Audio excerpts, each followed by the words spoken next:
Bonjour Muriel. Merci pour cette invitation. Je suis heureux que le théâtre de Nice rencontre l'histoire de Nice. Où sommes-nous? Nous sommes dans une petite maison à vivre, construite sur la promenade des Anglais après 1898. On a la famille Masséna, le prince d'Essling, qui décide, comme toutes les personnes qui sont en villégiature, d'avoir leur propre maison. C'était la maison familiale alors? Oui, 6 personnes à vivre et puis 60 personnes pour l'entretenir. D'accord. Et aujourd'hui, alors, qu'est-ce qu'on fait de cette maison si fantastique? En fait, aujourd'hui, c'est devenu un musée. En 1917, le prince d'Essling la donne à la ville et en 1921, un musée d'art et d'histoire est mis en place. Et d'ailleurs, nous allons rencontrer cette histoire à travers la venue de Napoléon III et Eugénie à Nice en 1860. Extraordinaire. Et donc, on a des strates d'histoire sur les murs de la maison, puisqu'elle a gardé sa configuration de maison à vivre. C'est une des obligations de la donation, c'est que jamais le rez-de-chaussée de cette villa change d'affectation. Et donc, lorsque vous venez, lorsque je te reçois ici, je te reçois comme aurait pu être reçue Eugénie en 1900. Et d'ailleurs, nous allons nous promener à travers les salons, si tu le veux bien. Ah ben si je me prends pour Eugénie, avec plaisir. Oui.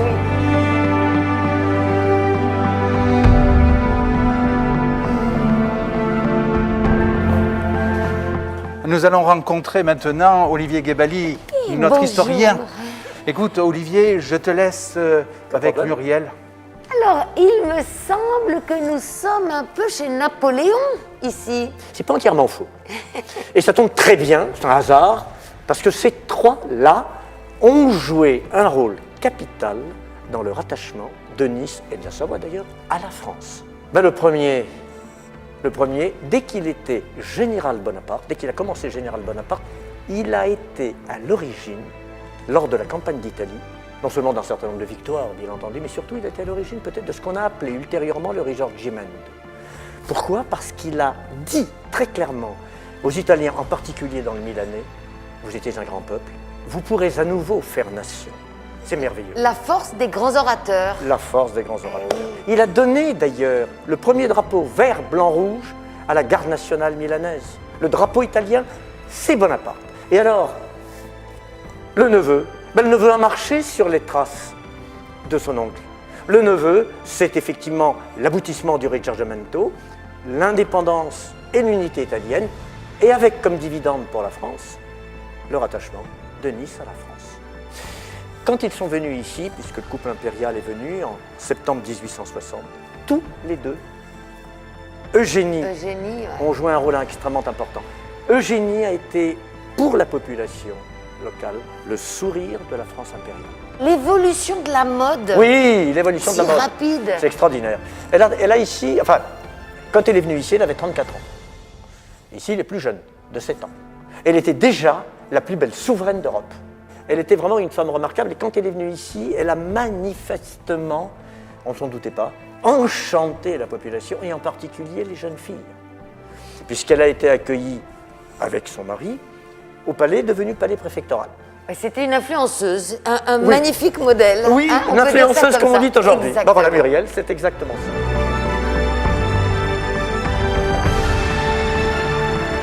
Jean-Paul, notre monsieur livre, Bonjour. le travailleur de l'ombre. Et alors, qu'est-ce qu'on a comme trésor dans cette exposition? L'Illustration et d'autres grandes revues suivent le voyage impérial dans le Midi. Il y a de la presse illustrée et à partir de ces journaux, un livre commémoratif a été édité qui a été dirigé par Auguste Marc qui avait pris la direction d'Illustration. Donc sont présentés ici dans les vitrines un certain nombre de tous ces ouvrages de voyage. Voilà, c'est un ouvrage monumental, hein, il est là dans son intégralité. Et puis il y a également des grandes gravures pleine page qui représentent les moments forts de cette visite. Là devant vous, ce sont les délégations des différentes communes qui sont descendues du haut pays, des vallées, pour présenter leur hommage au couple impérial. C'est extraordinaire d'imaginer le rapport au temps, parce que pour réaliser ces gravures, aujourd'hui on va si vite avec nos caméras, c'est extraordinaire de pouvoir penser à ce décalage. Donc là, ils ont suivi les délégations communales, et puis il y a surtout l'entrée du couple impérial à Nice, parce qu'on remet les clés à Napoléon III officiellement. C'est le maire de Nice, François Malocena, qui les remet sur la place Garibaldi. C'est l'hommage de toute une cité à son nouveau souverain. Ce sont des documents historiques extrêmement précieux. Même, je vais vous dire, même au théâtre, on regarde ces gravures pour les costumes, pour l'organisation de toute l'assemblée et pour les décors aussi. Oui, alors Muriel, il y a un point commun avec votre travail, votre métier, c'est que tous ces décors étaient fabriqués comme on le fait pour un décor de théâtre. Ce sont des décors éphémères, faits en bois, en stuc, en tissu, et qui ont été démontés tout de suite après l'événement. Le lendemain, c'est incroyable. Donc vous êtes en train de me dire que notre histoire est une grande histoire de théâtre. Complètement. Shakespeare l'a peut-être un peu dit avant vous, mais ça fait du bien de se le rappeler.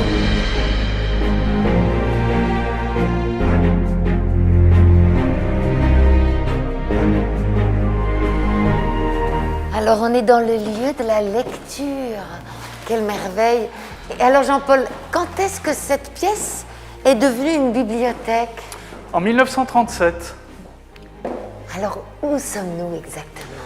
Nous sommes dans la bibliothèque du chevalier Victor de Sessol, qui a donné sa bibliothèque à la ville de Nice en 1933. C'est une bibliothèque érudite, humaniste, familiale, constituée sur plusieurs générations. Les Spitalieri de Sessol étaient affiliés, notamment au Sévigné. Donc il y a toutes les éditions de la marquise de Sévigné, au Castellane Magastre. C'était une des familles principales de Nice. Là, le tableau, vous avez Hilarion de Sessol, qui était président du Sénat. Et dans la descendance, avant le donateur, il y a eu des personnes très importantes pour Nice, notamment Eugène de Sessol, qui lui était musicien, qui a été très proche de grands compositeurs et interprètes locaux. C'est pour cela que vous avez ici un violon derrière vous. Eh oui, le violon du comte de Sessol. Il s'appelle le Sessol, c'est une copie. Il est toujours joué, ce Sessol, par des grands violonistes. Et Eugène de Sessol possédait 2 Stradivarius, 2 Guarnerius, et lui et son père étaient amis de Paganini. Et donc on a aussi la chance d'avoir un album dédicacé avec des œuvres inédites, originales. Et oui, ce livre, comme disait Jean-Paul, important d'autographes, qui est ressorti cette année après une étude de 5 ans par un musicologue, Robert Adelson, où on a travaillé pour déterminer quand ces partitions inédites, qui n'ont jamais été jouées, ont été écrites.